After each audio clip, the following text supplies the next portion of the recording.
I bought my dream restaurant with trembling hands and a heart full of hope, a small corner place with warm lights, brick walls, and the smell of fresh bread drifting through every room. For years I had saved every bit of money I could, working extra hours, skipping celebrations, and quietly promising myself that one day I would build something that belonged only to me. When the day finally came and I stood inside the empty dining hall, sunlight touching the tables like a blessing, I felt something I had never felt before: pride, ownership, and a peace I had been searching for all my life. But when I told my husband, expecting him to smile and wrap his arms around me, he looked at me with a strange coldness and said the words that sliced through every happiness inside me. "My mom deserves it, not you." At first I didn't understand what he meant, and I asked him gently to explain, hoping he was joking, but he only repeated it with even sharper disappointment, as if all my hard work was a mistake, as if the dream I had fought for was only valuable if it was handed to someone else.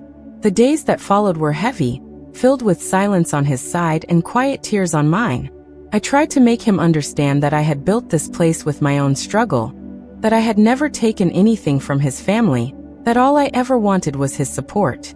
But he insisted that his mother had always wanted a restaurant, that she had sacrificed for him, that she deserved the place more than I did simply because she was older and part of his blood. Suddenly I felt like a stranger in my own marriage, a woman whose achievements were invisible, whose dreams were considered selfish, whose value was measured only by how much she could give away.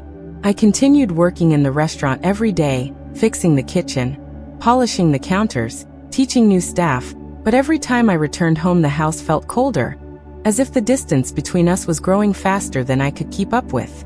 I would lay awake at night wondering how love could suddenly turn into comparison, how a husband could forget the years of support, loyalty, and sacrifices his wife had given.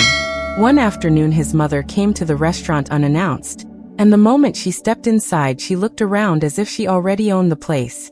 She smiled politely, but there was something in her eyes that told me she believed my husband's words, that she truly thought the restaurant would soon be hers. She walked through every corner, touching walls and chairs, making comments about what she would change, what she would remove, and how she would redesign the menu. Each word felt like someone placing their claim on my dreams, peeling away pieces of the future I had imagined for myself. I stayed quiet out of respect, but inside something began to break and rebuild at the same time. She asked me when she could move in to manage the kitchen, and I finally told her gently that the place belonged to me, that I had bought it with my hard-earned savings, and I wanted to run it myself. Her smile vanished immediately, replaced with disappointment that turned into irritation. She left the restaurant angry, and that evening my husband stormed in, accusing me of humiliating his mother. That night we had the biggest argument of our marriage, his voice rising with every sentence and my heart shrinking with every accusation. He said I was selfish, disrespectful, ungrateful, and he even demanded that I transfer ownership to his mother if I truly cared about family. For the first time I saw a man who didn't see me as a partner, but as a tool meant to fulfill the dreams of others. I cried quietly because I realized the pain wasn't only about the restaurant, but about everything I had ignored for years: the small dismissals, the times he didn't celebrate my achievements, the moments he placed his family above our marriage without hesitation. I slept alone that night with my soul exhausted, my future heavy and uncertain. But the next morning something changed inside me. I woke up earlier than usual, stood in front of the restaurant door, and whispered to myself that I deserved this dream, not because someone had gifted it to me, but because I had fought for it with every breath. I decided to pour my heart into the restaurant exactly the way I had imagined. I created a menu filled with dishes from my childhood, decorated the place with warm lights and soft music, and made sure every customer who walked in felt like they were stepping into a place built with love. Slowly people started coming, and soon the tables were filled with families, laughter, and the smell of fresh food. Reviews improved, neighbors praised the place, and the restaurant began earning more than I had expected in its first months.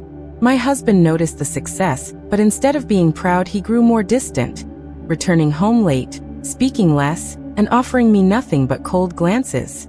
His mother stopped visiting, and though a part of me felt relieved, another part felt empty, because I had always wished for a peaceful family bond. Weeks passed, and one evening a woman came inside with tears in her eyes. She said she had been having a hard time, and the warmth of the restaurant made her feel safe. She said the food reminded her of her mother's cooking, the light reminded her of home, and she felt like she belonged. I stood there listening, and for the first time I felt the true depth of what I had created. This place wasn't just my dream, it was a place that could heal, comfort, and give people a moment of peace. That night I sat alone in the quiet dining area, lights dimmed, chairs arranged neatly, and I realized something that changed everything for me. Dreams are not meant to be handed over to people who never respected the journey. Dreams are built for the ones who believe in them. When I returned home, my husband was waiting, but instead of apologizing, he told me again that the restaurant should eventually go to his mother. I listened calmly because something inside me had already shifted. I told him softly that marriage cannot survive if one person keeps sacrificing while the other only demands. I told him I would not give away my dream, not now, not ever, and that if he could not respect my achievements, then he did not respect me at all. He was shocked by my confidence, stunned by the strength in my voice, and for the first time he seemed to realize that I was no longer afraid to stand alone.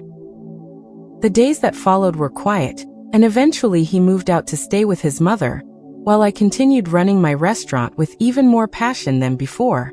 Instead of feeling abandoned, I felt free, lighter, and more powerful. I learned how to smile again without waiting for someone's approval. I learned how to celebrate my success without shrinking to make others comfortable. I learned that the biggest strength a woman can have is believing she deserves her own dreams.